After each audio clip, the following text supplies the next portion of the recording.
Great. So we will go ahead and get started. Again, my name is Diana Jingles. I'm Director of Graduate Admission at Providence College. Thank you all for joining us this afternoon. We are here to talk a little bit about our graduate business program, but more importantly, to explain the GMAT exam. So we have a professional, Robert Pinn, here from the Graduate Management Admission Council. So certainly, Robert, I'll let you introduce yourself as we turn it over to you. But for everyone joining, you may be familiar with our graduate business programs in our School of Business at Providence College. And for many of you, I introduced myself, Diana Jingles, and many of you have met our Assistant Director, Daniela. We in the office certainly are thankful you're here joining. We get lots of questions with students who are wondering about the GMAT exam and what that means, what it entails, how to prepare, and what that means within the application process to Providence College. For students who are aware, the Master's in Business Administration program at Providence College is the degree program that does require a testing score, and many students choose to select the GMAT as their exam and to move forward with their application to the MBA. Just so folks are aware, with the MBA program, it's offered in a full-time program or part-time program. Also, too, an accelerated 4+1, meaning students at PC or other AACSB accredited institutions can apply and complete that program in 1 year. For PC students, they can actually start taking some of their classes in their junior or senior year, depending upon when they've applied and when they've been accepted to that program. And then there's also an accounting cohort. Again, for students who are coming right from an undergraduate experience, they've completed a undergraduate degree in accounting and are looking for that accelerated program, that accelerated MBA program. So with the accounting cohort, they are grouped together with other accounting majors. And with that, they have a cohort of 25 students, and they will have courses that, again, will be scheduled in a way that's appropriate for their preparation for the CPA exam. So again, you see the overview here of the different courses and the approximate time to complete all of these courses for the various delivery formats for our MBA program. And with that too, as you saw and I've noted before, our MBA program, as well as our 2 other degree programs within the School of Business, are accredited through AACSB International, which means your degree at the graduate level, this also applies to our undergraduate programs as well, they are recognized internationally with that AACSB accreditation. And to the School of Business is very much concerned and works closely to make sure they uphold the terms of that accreditation, keeping small class sizes, personal attention, and relevant topics for our students.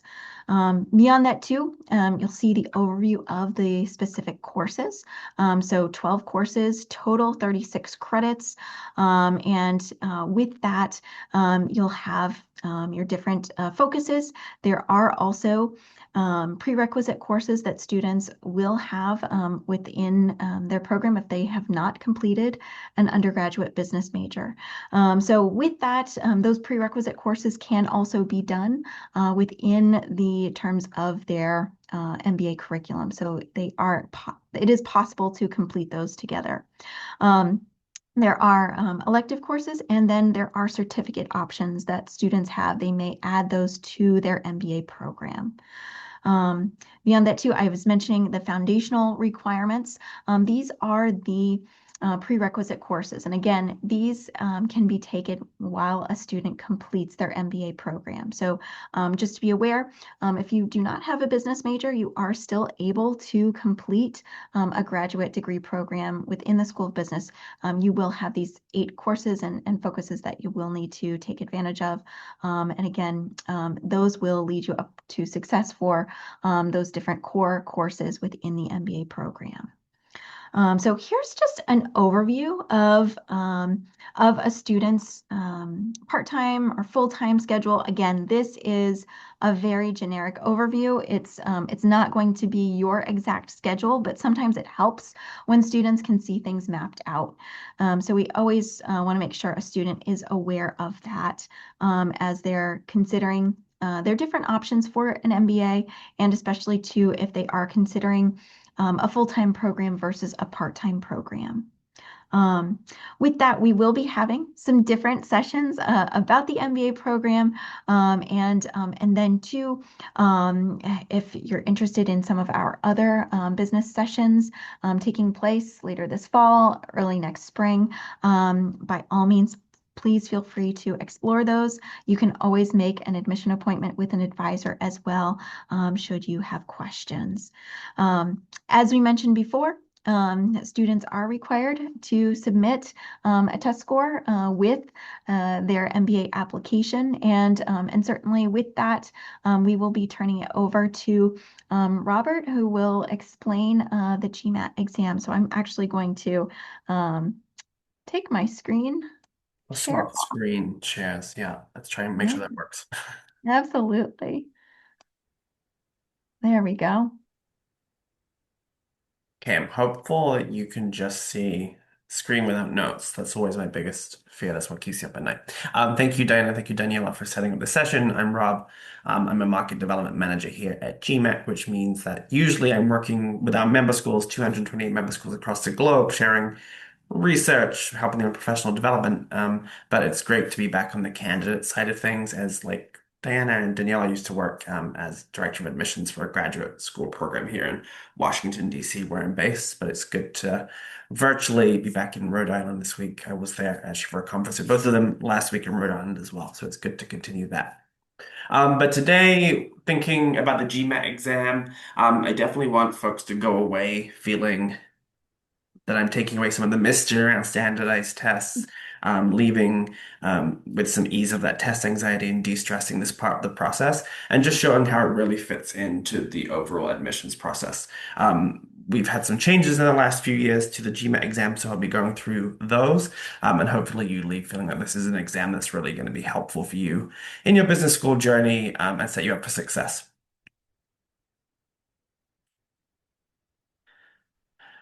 Okay, as I briefly mentioned, GMAT, who own and administer and create the GMAT exam. We're a large global organization with 228 member schools across the globe. We're based here in DC, but we have offices all across the globe as well. So we work closely with business schools to give them research on, curriculum changes, admissions, but for the candidate side, lots of folks know us for, I'll just go back one slide, the GMAT exam, also the executive assessment, and then also GMAT tour events as well. So sometimes you might hear about the MBA tour and things like that. That's how we work with candidates who are exploring business school. But today, obviously, I want to focus on the GMAT exam, and this will be about 15 to 20 minutes of the overview, but we'll also make sure there's some time for some Q&A at the end. Always appreciate the questions because there's always something we've kind of forgotten about when we make these presentations and want to help you with your standardized test journey. Um, One of the most overused words, I think, in admissions, graduate admissions, is holistic evaluation process. But I think it's, the truth. It really is a evaluation process that takes into consideration many factors and parts of your experience, academic, professional, extracurriculars too. And what I want to highlight is that the GMAT is just one part of that holistic evaluation process. So you put together your essays for Providence College, transcripts, resume, and then the GMAT fits in as a tool either to really show that you're ready for business school in terms of academic preparedness on top of classes you've taken in undergrad, especially the quant piece. And we kind of see here as GMAT as a tool that is almost your first business school class. So it's getting ready for that jump up to the graduate level if you're coming straight from undergraduate, or if you've been out of the classroom for a few years, is getting you back into that mindset of studying for an exam as well.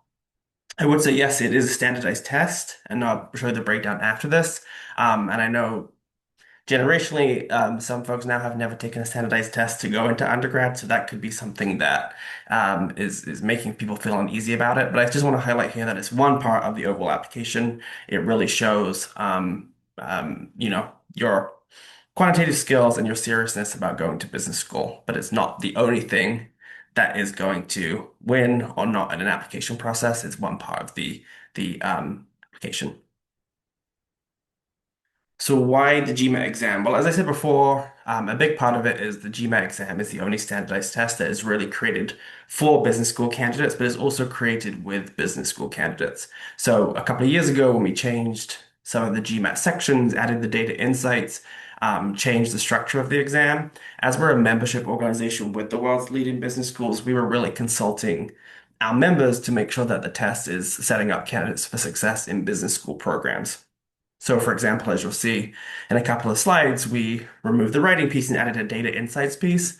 As lots of our schools kind of told us, hey, we have lots of space to assess writing skills with our essays, but business school programs are usually pretty quant heavy, especially when you're accredited, like your school is ACSB. You need to show that kind of quantitative preparedness, and the data insights just again gives you that opportunity to just demonstrate that you're ready to take that level of quantitative classes. Again, here it just really proves readiness and testing those skills that are gonna be for business schools and created with business schools. So it's really aligned to those programs. It stands out to the admissions team. It really shows, hey, look, this candidate, they're serious about business school. They went and took the test that really is going to test their skills and preparedness for business school.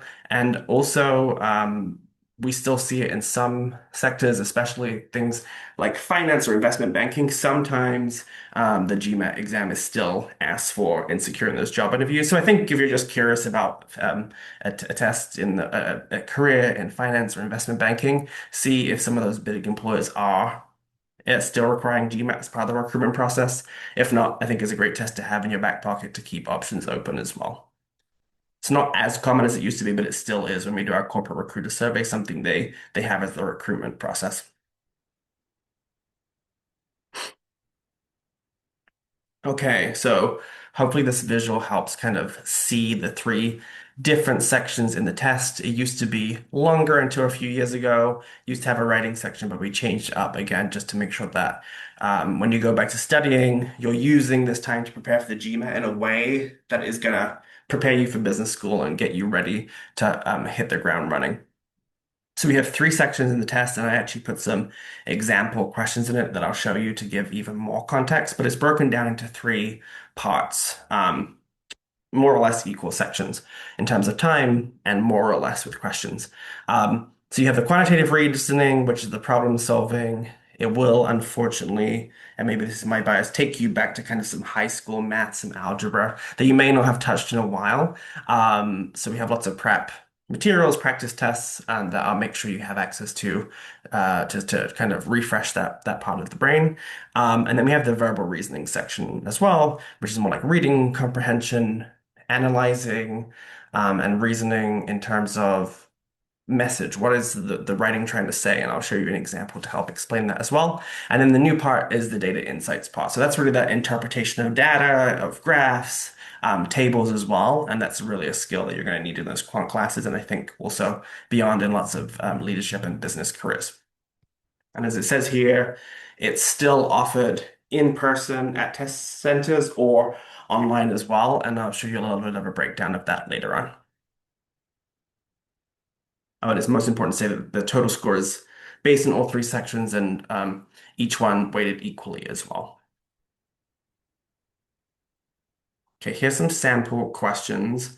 I'm not going to read through them. I'm just going to leave them on the screen for maybe 20 seconds. You don't have to get it right, but I just think it's really helpful to kind of read through and look at an example of a quant problem solving, just get an idea of what you'll be asked for. And I will share the answer afterwards, but I'm not a GMAT tutor or build the test, so I'm not going to explain why it's made like this, but I hope it just gives you an idea of what the questions would be looking like. So I'll just give you maybe 5 more seconds just to look at it and think about what the answer is, or just get an idea about what they'd be asking for in a question like this.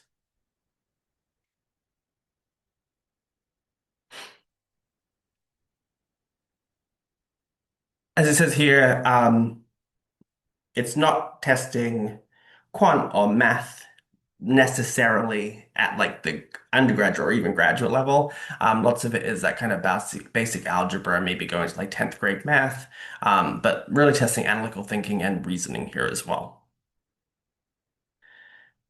And then this one, as I was saying, is that kind of reading comprehension. So here you'll have a passage and you'll have to answer a question on it. And this one is obviously asking you about what is the writer, the author of this passage primarily concerned with? What's their main argument? What are they really trying to share here? So you have a couple of minutes to kind of read through it and get an idea of breaking down more dense information and getting an idea of the concept of the three paragraphs and kind of explaining it from these multiple choice, in a couple of words. So I'll leave it for a few seconds. I'm here wondering if Diana's also like doing the test. There we go. And then another type of question you get from the verbal is also the critical reasoning as well. And again, it's just looking at a shorter text and thinking about true, false, what are the gaps in the communication style here and reasoning in a verbal question.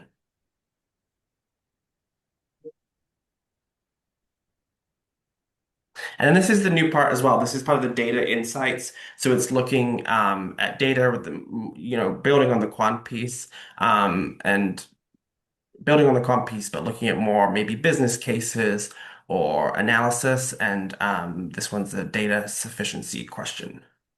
Hmm. It's a little different to the quant. Here we go. But lots of the data insights are more kind of graph based, as you might expect. Graphs, charts, trying to interpret those. You often have multi-source reasoning, so you may have a big, you can see here like the table analysis. That's a lot of data to look at. But you may have two or three questions after that that are based on the same question, so you're not having to look at that much data for every question, which would be a lot to digest. And other ones, graphs as well. And then, as I said before, the two-part analysis. So this is just a taste of some of the questions you're going to come up against in the um, three different sections, but I wanted to zoom out and think more about the kind of candidate experience. We made lots of changes, as I keep saying, just because there were a few tests in the market for a while. Well, now just the GMAT, which was previously the Focus Edition, which we really created to make sure that it was more candidate friendly. So in terms of that, we have question review. You can go back and kind of check your answers. You can change up to three responses as well. So you really do have to pace yourself on a lot of that in the preparation for the GMAT exam will be timing yourself. We have about 45 minutes per section. Maybe you're going to spend a maximum-ish of about 2 minutes per question. But if you find yourself in one of the difficult questions for you, where you haven't made an answer, you can just flag that and kind of come back at the end if you have time, or always encouraged to put an answer. But if you have time at the end, you could flag it and change up to three responses as well. Another candidate-friendly change we made was allowing a flexible break. So during the exam, I'm going to go back to this one here. Where are we? The breakdown here is you can choose maybe between the quant and the verbal, you take a 10-minute break, or between the verbal and data. But you can also actually choose the order you take the exam in now. So you may start quant, verbal, data, or some people might want to get all the quant out the way and kind of bundle the quant and the data together, have the break and do the verbal, or maybe For me, probably the data and the quant would be really intense. So I'd probably take a little 10-minute break in between those two just to kind of refresh and reset. And for me, the verbal for many candidates is the lighter one. It's a skill that they might use more often and have that at the end as like a nice, more relaxed sail to the finish line. Just gonna go through all these to get back to where I was. Another thing I would talk about is accommodations. There's a QR code there, but we have some more information later on. Really, we want candidates to be set up for success. There's enough testing, anxiety out there for doing these kind of standardized tests, all types of tests. So if you have accommodations for other parts of life, definitely reach out when you book to our accommodations team. For the GMAT exam, we already have one break, but there are accommodations for an additional break or assistive technology, or if you need more time, for example, do reach out to the GMAT team to make sure you have what you need to be set up for success. When it comes to scoring, hopefully this graph helps explain it a little bit. Um, It's question adaptive or section adaptive as well. So you don't start out, I should have said before, the test kind of ranges from about 200 to 800, 805 on the score scale. Most folks get a really strong score within the 600, 645 is considered a really strong score. On the old GMAT, it was more like 700. So now we kind of equate it as 645 is the new 700. So I think some candidates who may have potentially seen GMAT scores from a few years ago, they're now scoring 600. Think, what am I doing wrong? It used to be 700. That's a good score. We've done lots of work with schools to make sure they know that 645, 600 scores are really strong, and speak to, the admissions team about your score if you get it and kind of see how they feel about it, before retaking it or finding other options. But as it's adapted, the questions, everyone starts with a question probably in like the middle range, whether that be in the 500s. If you get that, for example, incorrect, they'll take you down to a slightly easier question. And then if you got that incorrect, as you can see here, it would go to an easier question as well. But that doesn't mean that you're going to keep going down or be stuck on a lower level question. It's going to kind of balance out as you go. As you see here, this candidate does really well for the next four questions. It balances out. Okay, we're going to test them on a really high, maybe 700 question. Okay, didn't get that right. And it will balance out. So you can still score a really solid score if you got the first couple of questions right. It's constantly adapting to your performance in the test.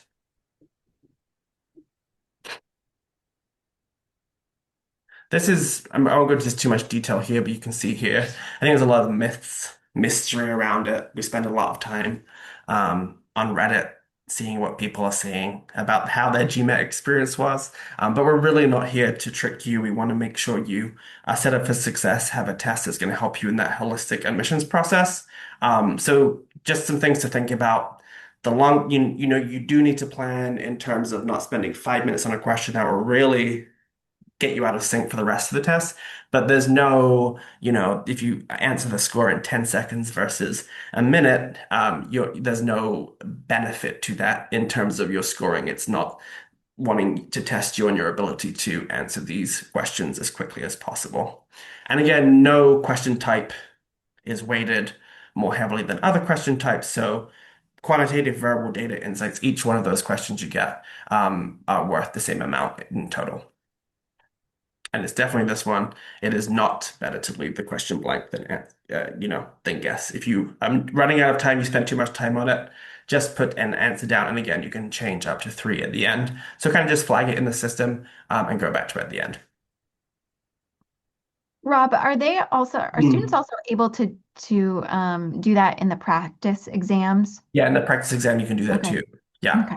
Perfect. Yeah, that's a good question. So when you go Yeah, the two practice questions when you do it online, you can kind of flag them and get a feel for building your strategy. And that's Mhm. definitely, I think, we have two free practice papers tests that you can do.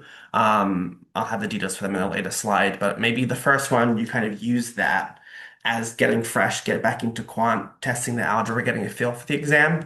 And then you can pay for more prep to test and then use the second test just before you do the exam, maybe a week before to kind of build your test day prep. Decide if you're going to start with verbal, start with quant, start with data, and kind of use them in that way. Great. And in terms of GMAT scores, you can now send your GMAT scores to 5 programs for free. Obviously, Providence College will have their GMAT code, but when you take the test, you'll just want to put in that you know you're going to send it to Providence College, put that in ahead of time, send it for free. If you didn't do that beforehand, you would have to pay a fee to send it across. So it's always worth just, if you know the schools you're applying for, put that name down, send it for free, and keep in contact. I think communication with them, depending on your score, if you want to take it again, or if there's other options available. Correct. If you, you know, I mean, this is a specific event. We're working with Providence College, but if you took the test for a future admission to Providence College, for example, you still have those tests valid for 5 years. So if in a few years you decide I want to apply to the MBA program, you'll have those scores, but you may have to, pay a small fee to get them sent across in the future. So it's always good if you know Providence College is on your radar, send it to them. They'll have it. Send the second score to them as well, and it's free to do. They're very quick to get the scores. We'll go into this a little bit later, but if you do it at a test center, you almost get your unofficial score immediately, so you know what you scored. Online, there can be a little bit of a delay just because there's so many, security factors involved in that. So they just have to do some verifications, and you probably get those scores within, a couple of days, and that's very normal. This is something I was touching on earlier. Um, with the change, we don't no longer call it Focus Edition. It's just back to GMAT. But when we're talking about Focus Edition, it's that kind of new score scale of how the scores were before and are now. As I said, 645 is the new 700. But if you still have any questions about that, I think we've got to a stage where lots of people aren't as familiar with the old scoring. You can just go to the website and look at those. And I do want to note, Providence College does not have a minimum score requirement. Mhm. So that's always a big question from students is asking, is there a minimum score requirement? And we do not, as you know, as we've discussed, the GMAT exam is part of that holistic review of the application. And with that, if a student does have a lower GMAT score, but then we are able to look at more depth with their transcript, their courses, their level of study that will assist in our review. And again, we will be considering the GMAT score or whatever testing score a student has provided, but it's not the it's part of a holistic review. So there is no minimum score requirement at PC. I think, always just have the conversations, be candid with the admissions teams, tell them about your score, have a conversation. We're here like GMAC to kind of support you and get you into to business school. Just a few things to walk away with. As I said before, we offer 2 free full-length practice exams. Go to our website or we'll send you an email after or use the QR code on the screen now. Use one of those exams to get a feel for the exam, refresh your memory about quant, see some more examples than the ones I've shared with you today. And you also have 70 GMAT practice questions as well to play around with. And then, of course, you can buy more prep and questions as well. People often ask, how long should I take to study for the GMAT? I think usually we encourage folks to do a couple of months of study, and then we have this free 6-week study planner. So once you've got more familiar with the exam, got into study mode again, dozen practice quizzes, and even the full-length tests, I would definitely encourage you to follow the 6-week study plan. They're kind of taking you up to that exam day. So it's always good, whether you're online or at a test center, to get a date booked on the calendar, and for those final 6 weeks ahead of time, just really follow that planner to make it manageable and break it down daily. And that's free as well. A lot of our students will use the holiday breaks, so Yeah. Thanksgiving, Christmas breaks Yeah. to study, take practice exams, and even take that exam as well. So they have that time, and that's why we're holding this session now.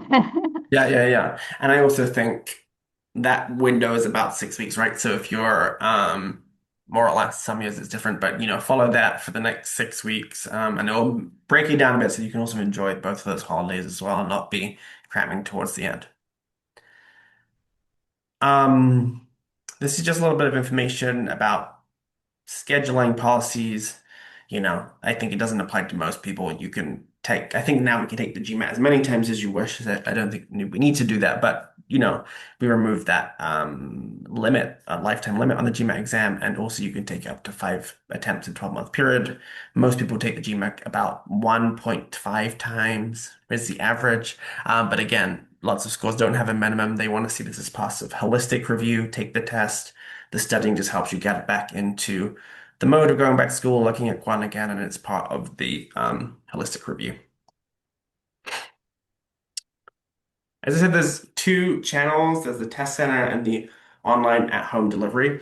Both of these are offered through our partner Pearson VUE. So you'll go to the GMAT website to book the test, but at some point you'll get notifications from Pearson VUE, or you'll book with them as well. When you're thinking about test center versus online, I really think about what would your preference be? I think mine would be still going to an in-person test center, but that's because I'm a little bit older and I haven't really taken many tests online. Whereas there's some folks who did lots of their exams in undergrad online and actually doing in person wouldn't suit them as well.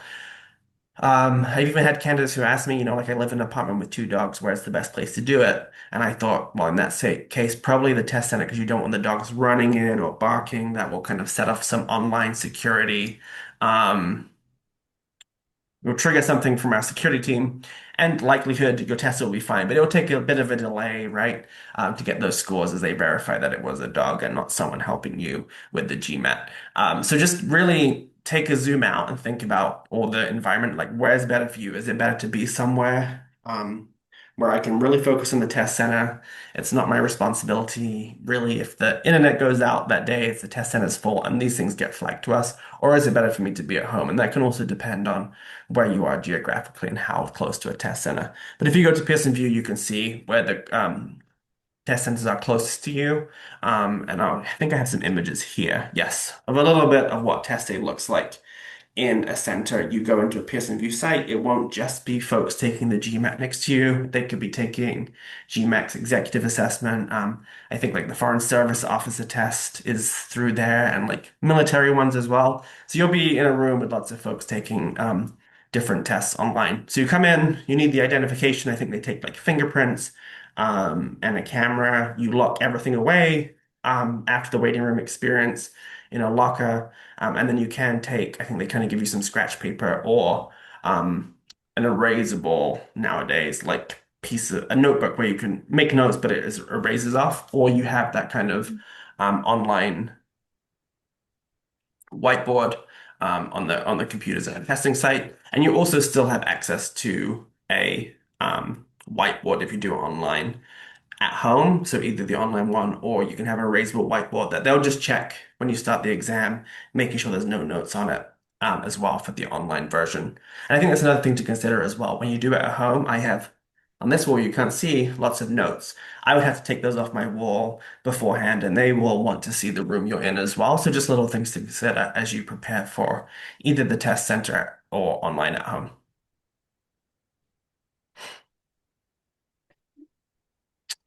Okay, I'm gonna stop it there, but definitely some Q&As. Time for Q&A. Dana, were there any other questions in the chat that you saw that I can answer live with Danielle? I can see you're looking at that too. Yes. Hope I covered everything. Let me know if I missed anything.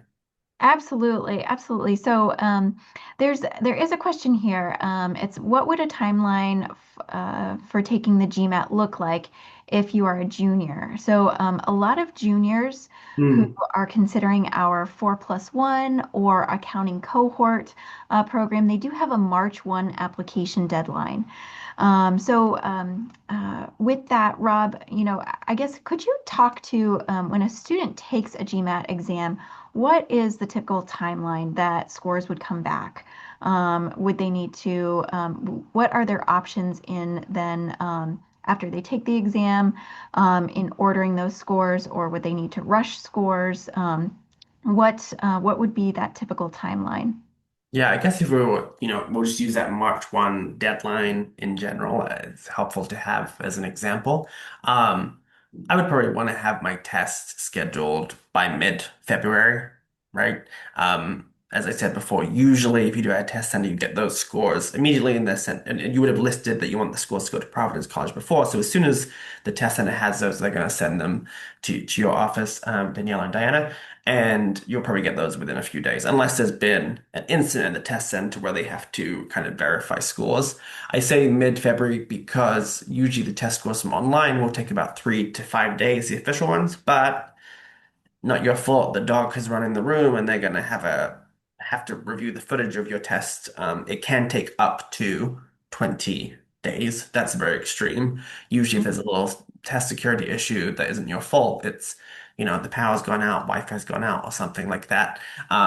Those are pretty not common, but they happen more than more specific ones. So just give yourself time. I think by mid-February you'll be fine. That will also give you lots of time to use the rest of this year to get familiar with the exam, start doing some practice papers, and then from January Mhm. through mid-February, follow that 6-week study planner as well.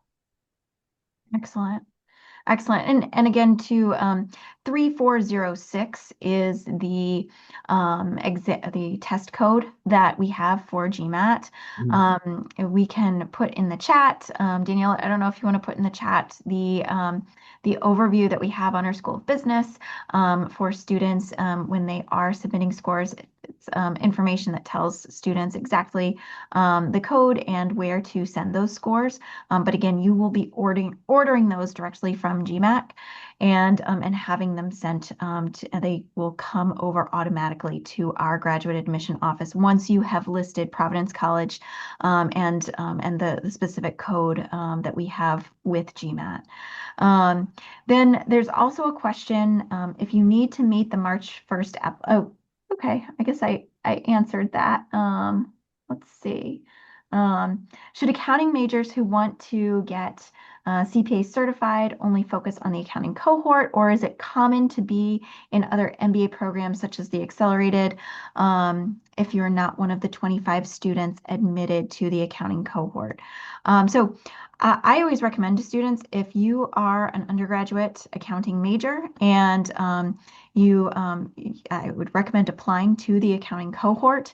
With that, students who are accepted to that cohort, they are grouped together with other accounting majors. So all of your classes, you're learning sequentially with those accounting majors, and faculty are also aware and making sure that the course sequence that you are in specifically prepares you for different elements of that CPA exam.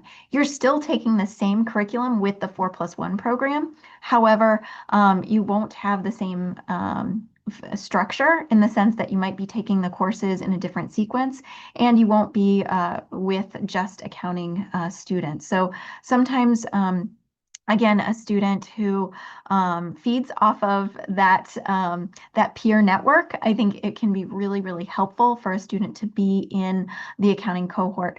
If a student applies and they are not accepted to that cohort, we do consider them for the 4+1 program. So with that, sometimes students worry that they won't get into that accounting cohort, and it is limited to 25 students.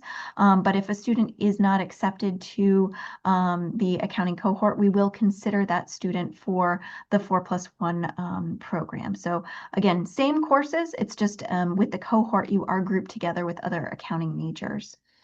And then let's see. I think there was another question here. Um, Oh, the other was if you need to meet the March 1 application deadline, when is the latest you should take the GMAT? So we kind of, I guess that those were two questions in the same. So a student was also asking about the timeline for the GMAT if they are a junior. So again, with students who are seniors and applying for that 4+1 program, there is a February 1 application deadline.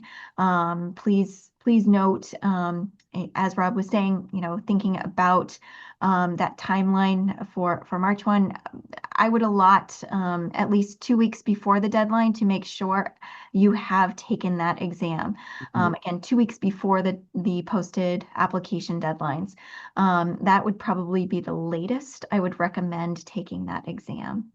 Um, And I And would just, if you don't mind adding there, because I'm just thinking about it, some folks will come to me and say, hey, I really want to take it in January, which is a busy time for application deadline, but there wasn't any space to do it in a testing center. So I definitely would go and like look now if you want to do the testing center option, because end of year or early next year can be kind of busy. So if that's your preference, go and kind of book a slot as soon as possible. If not, you do always have, 24/7 more or less online. yeah, that's a great point. Making sure whether if you don't wait until the last minute to book that appointment, book the appointment. That also gives you a very good strategy to make a Hmm. plan to study. Because sometimes when students say, "Oh, I'm going to take it, I'm going to take it," sometimes they might delay their studying, and then it keeps going, keeps on ongoing, and you've not secured that testing center or online exam opportunity. So that's a really good piece of advice. There's also a student who they're an accounting major and they're wanting to study over winter break and in early January. Um, and yes, I would say make sure again you're submitting that, or I'm sorry, taking that test at least 2 weeks before that February 1 deadline. Again, that's a senior deadline for the 4+1 program. Yeah.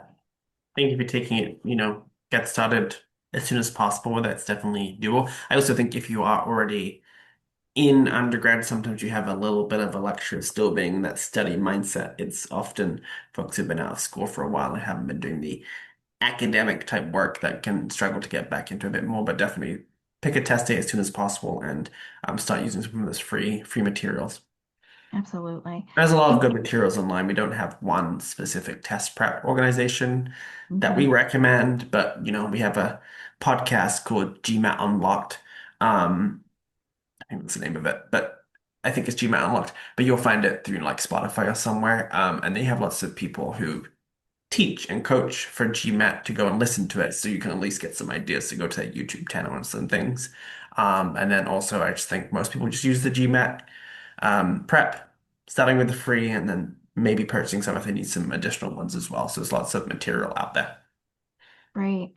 And we also, Daniela shared the link to the information about the exams that are required for MBA. So you'll see GMAT is one of those exams. You have the option of taking GMAT or another exam, and with that, that allows you to then determine again what's going to be best. Make a testing plan. Take advantage of this winter break to study for those exams. And then too, after this session, Rob, there will be some materials that will go out to students, and also I know that you had you just shared the podcast as Yeah, well. inside the GMAT, not GMAT Unlocked. That's my presentation. But yeah, it's a helpful one. We had one of our coworkers, he's more preparing for the executive assessment, which is a different exam, but he was just working with a test prep company to kind of get him back into studying. So I even think they're helpful as well. Yeah, absolutely. Absolutely. Well, if there are no other questions, we will finish up. We'll wrap up. But happy to stay on a few moments for Mhm. folks. And just a word to the attendees for this afternoon. Again, there will be some follow-up information that goes to students. Also, there will be, I believe, a discount for those students who've attended on their exam. Yeah, I'll make sure to get that out to folks who've attended. Excellent. Awesome. Great. And thank you so much, Rob, for joining. And great to see you again this week. And we hope this was helpful for everyone. We often get lots of questions about the GMAT, whether or not it's a preferred exam. Obviously, we always tell students it's up to the student and what they feel most comfortable taking. And with that, we always recommend try out some of the practice questions, the prep exams, the free prep exams, and really take the time. A lot of students understanding the quantitative pieces, that's always something you want to make sure you prepare for. And having those practice questions can be very, very helpful, especially too if you wanted to test out some of your different strategies, like we mentioned before. The winter break can be a great time to start doing that. Great. Terrific. Well, thank you, everyone. Have a great afternoon. Rob, thank you again for joining, Thank you and for welcoming me. we'll talk to everyone later. Feel free to join one of our sessions later this semester and in the spring. We'll have some different sessions regarding our MBA program, our graduate school programs in general, and we look forward to seeing folks then. Thank you so much. Hope this was helpful. Bye. Take care. Thank you.